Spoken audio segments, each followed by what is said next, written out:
Have you ever wondered why local needs outweighed national unity in the early US? We will explore this by looking at how regional interests shaped debates over slavery, taxes, and the federal government in chronological order. We will see how the American system, the War of 1812 and the Hartford Convention, the Tallmadge Amendment, the Tariff of Abominations, the Nullification Crisis, the Second Bank of the US, and the Compromise Tariff of 1833 revealed tensions that built over time. In the end, we will find a link that answers our question in an unexpected or perhaps expected way.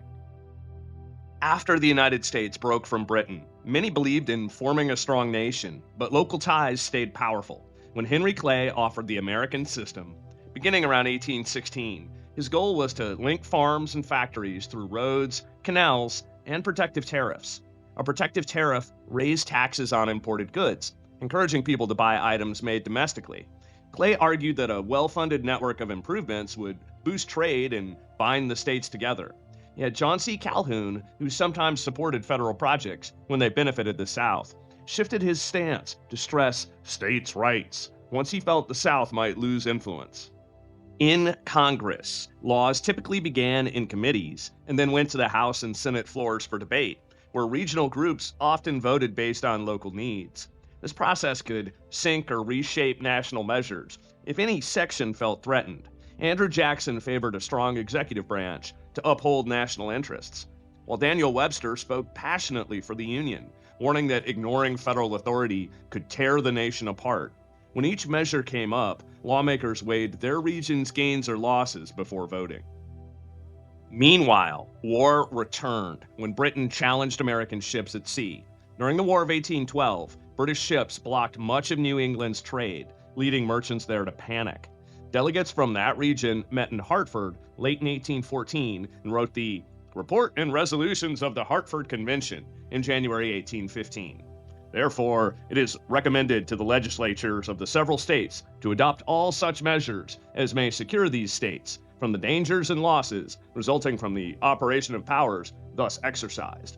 If the Union be destined to dissolution, it should be the work of peaceable times and deliberate consent. New Englanders felt neglected and would take extreme steps if federal policies left them at risk. Although the war ended soon after, the episode showed how far some would go if local interests seemed threatened. It still ended the Federalist Party as a political force. By 1819, the United States kept expanding west, raising the question of whether slavery would spread. Western regions, often populated by small farmers, sometimes favored building roads and canals, but had mixed views on slavery based on local economies. In that year, John W. Taylor stood in the House of Representatives to champion what became known as the Tallmadge Amendment, which said Missouri must ban new importations of enslaved people and free all children at age 25. On February 13, 1819, Taylor declared, "Mr. Speaker, if Missouri is admitted without such a restriction, the powers of Congress to check this inhuman practice will be lost forever. If we neglect this moment to restrict its growth, we give it a new root in the West." This quote shows his fear that Congress might lose its only real chance to curb slavery's spread. Southern lawmakers saw this plan as an attack on their way of life. These clashes led to the Missouri Compromise in 1820, drawing a boundary in new lands to limit enslaved labor.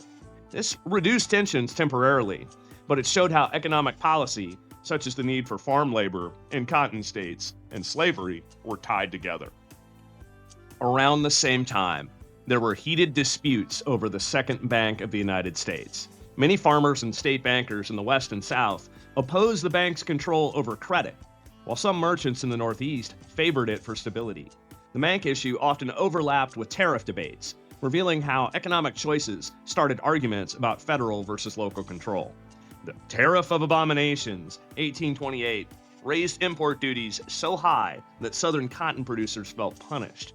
Furious at these taxes, South Carolinians, led by Calhoun, advanced the idea of nullification, meaning a state could declare a federal law void within its borders. Nullification is the claim that the state has the power to ignore a federal act it deems unconstitutional. Tensions mounted until the Nullification Crisis of 1832, which caused some in the South to threaten leaving the Union. Congress, in response, passed the Compromise Tariff of 1833, lowering rates. That same year, a very old James Madison wrote a letter to William C. Reeves, March 12, 1833. I consider the power to annul a law of the United States, assumed by one state, incompatible with the existence of the Union. The Constitution of the United States was formed by the sanction of the states, given by each in its sovereign capacity. It was a single act to which the states were parties. Madison's concern: if any single state could ignore a federal law, national unity might unravel. This statement showed why states' rights could eventually split the country apart. Andrew Jackson, as president, fought nullification by threatening to use federal force, revealing how close the nation came to violence. He never forgave Calhoun. All of these debates, infrastructure under the American system, trade disputes highlighted by the Hartford Convention, slavery and the Tallmadge Amendment and Missouri Compromise, the Tariff of Abominations, the Nullification Crisis, and the final compromise tariff of 1833, reveal a pattern. Each region pushed for rules that served its needs, and compromises only managed to postpone serious trouble. Non-political groups like merchants, small farmers, and large plantation owners each pushed Congress to protect their livelihoods. Northern factory owners wanted higher tariffs. Southern planters wanted lower ones, and Western settlers sought cheap land and better roads. This early republic tension set patterns for later fights. The Compromise of 1850 and the Kansas-Nebraska Act, 1854, arose from similar regional concerns over slavery and federal power. Even as new deals emerged, the core problem remained: was the federal government or each state supreme on major issues? All these conflicts were like temporary patches on a larger wound. The same arguments over states' rights, federal authority, and slavery flared again in the 1850s and 1860s, pushing the United States towards a bitter showdown. So why did local needs sometimes overpower national unity? Because many leaders and voters felt that their region's well-being was the key to survival and power. That outlook steered the early republic into repeated quarrels, each solved only just enough to keep the Union intact a while longer. In the end, these temporary measures could not prevent the collision that would come. As we look back, it becomes clear that issues such as trade, banking, infrastructure, and slavery were never truly separate. Each involved questions of federal versus local authority and started reactions from merchants, farmers, and planters. Leaders like Clay, Calhoun, Webster, and Jackson shaped these debates in Congress, arguing, voting, and compromising as best they could.